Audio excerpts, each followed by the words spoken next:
আসসালামু আলাইকুম। আজকের লেকচারে তোমাদেরকে আমি আবার স্বাগতম জানাচ্ছি। আজকে আমরা দেখব হচ্ছে জটিল সংখ্যা ও অনুবন্ধী জটিল সংখ্যা। আচ্ছা চলো শুরু করা যাক।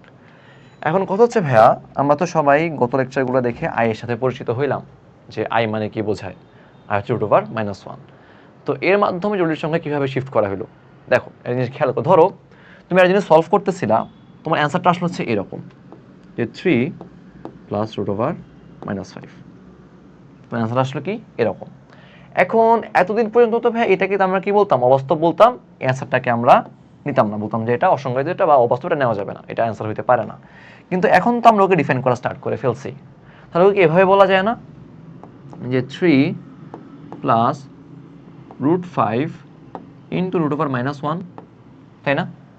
√5 তো বাস্তব, ও তো ভ্যালিড, বাট ভ্যালিড না কি √(-1), আমরা ফার্স্ট লেকচারে আমরা দেখছিলাম।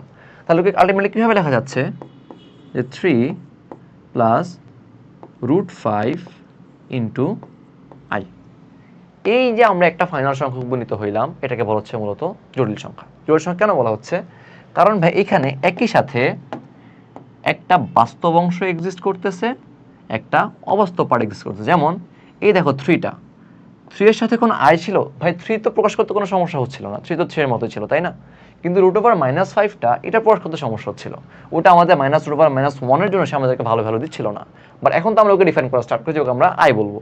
সো এখন আমরা এই যে যার সাথে আই নাই তাকে বলবো হচ্ছে বাস্তব অংশ, আর আই এর সহগকে বলবো হচ্ছে আমরা অবাস্তব অংশ।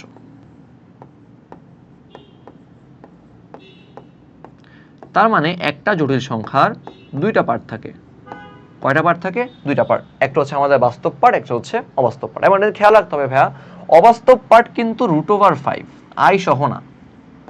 অবাস্তব পার্ট হচ্ছে √5 আই ব্যতীত, আই সহ ওটাকে বলা যাবে না। জাস্ট আই এর সহগটা হচ্ছে আমাদের অবাস্তব পার্ট। আচ্ছা, তাহলে জিনিসটা কি দাঁড়ালো আমাদের দিন শেষে? তাহলে কি ধরো আমরা বলতে পারতেছি ভাই যে দুনিয়ার সব সংখ্যাই হচ্ছে আমাদের জটিল সংখ্যা? যেমন তোমরা প্রশ্ন করতে পারো ভাই কিভাবে। যেমন খেয়াল করো, আমি বললাম হচ্ছে কথার কথা যে 6, ভাই 6 কি জটিল সংখ্যা হতে পারে? 6 তো বাস্তব সংখ্যা, আমি তো এটা নর্মালি পড়ছি, তাই না? 6 তো এতদিন ধরে পড়ে আসছে, বাস্তব সংখ্যা নর্মালি প্রকাশ করতে পারি। কিন্তু আমি চাইলে এভাবে লিখতে পারি এটাকে, যে ভাই 0 × i। অবশ্যই লেখা যায়। এখানে বাস্তব অংশ হচ্ছে 6, অবাস্তব অংশ কত? 0। সেমভাবে ধর একটা সংখ্যা বললাম আমি যে 4i। সংখ্যাটা কি বললাম? 4 × i।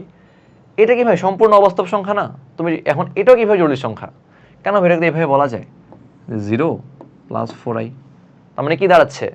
প্রত্যেকটা সংখ্যায় আমাদের যতগুলো ওয়ার্ল্ডের সব সংখ্যা, সবগুলো এখন কার আন্ডারে চলে আসলো? সবাই চলে আসছে হচ্ছে জটিল সংখ্যার আন্ডারে। আমরা এবং যত সংখ্যা নিয়ে আমরা কাজ করছি, সব সংখ্যায় আমাদের কেমন সংখ্যা? জটিল সংখ্যা। আচ্ছা, তাহলে এর মাধ্যমে কি হইল? এর মাধ্যমে একটা নতুন ডাইমেনশন স্টার্ট হয়ে গেছে সংখ্যা ব্যবস্থায়। যেমন আমরা একদিন কি জানতাম,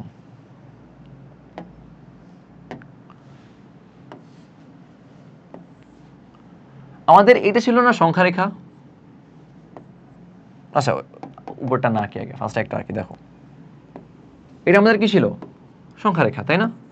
যেখানে 0 হইতো, এরপরে 1 2 3 4 ডট ডট ডট চলতে আছে। আচ্ছা, এখন ধর আমি তোমাকে বললাম ভাই তুমি সংখ্যা রেখাতে -2 প্লট করো, তুমি বলবো যে ভাই এটা হচ্ছে এখানে কোথাও একটা হবে, তাই না? আচ্ছা, কিন্তু আমি যদি তোমাকে বলি যে তুমি সংখ্যা রেখায় প্লট করো হচ্ছে 3 + 4i, ভাই তুমি তো বাস্তব পার্টটা প্লট করতে পারো, তুমি তো অবাস্তব পার্টটা প্লট করতে পারবা না। তখন জিনিসটা কি দাঁড়াচ্ছে? তখন জিনিসটা দাঁড়াচ্ছে হচ্ছে আমাদের তখন একটা আরেকটা এক্সিসের সাহায্য নেওয়া লাগছে। এটা হলো আসলে হচ্ছে আমাদের রিয়েল এক্সিসের পারপেন্ডিকুলার। এটাকে তখন আমরা বলতেছি হচ্ছে ইমাজিনারি এক্সিস,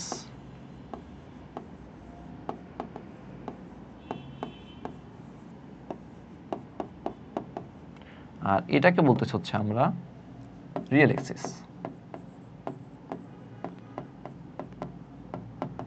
বুঝতে পারলাম? এখন ধরো 3 + 4i কোথায় হবে? তার মানে ভাই কি বুঝতেছে, বাস্তব পার্ট কতটুকু? 3, অবাস্তব পার্ট হচ্ছে 4। তার মানে জিনিসটা দাঁড়াচ্ছে ভাই রিয়েল এক্সিস বরাবর আমি যাবো হচ্ছে 3 ঘর, এবং ইমাজিনারি বরাবর আমি যাবো হচ্ছে 1 2 3 4 ঘর। তার সংখ্যাটা হবে হচ্ছে আমার এখানে, একেবারে আমাদের কার্তেশীয় স্থানাঙ্ক ব্যবস্থার মতো।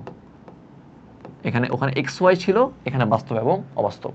তাহলে এই সংখ্যাটা হচ্ছে আমার এখানে 3 + 4 যদি আমি তোমাকে বলি যে ভাইয়া -3 -6i, তাহলে কি হবে?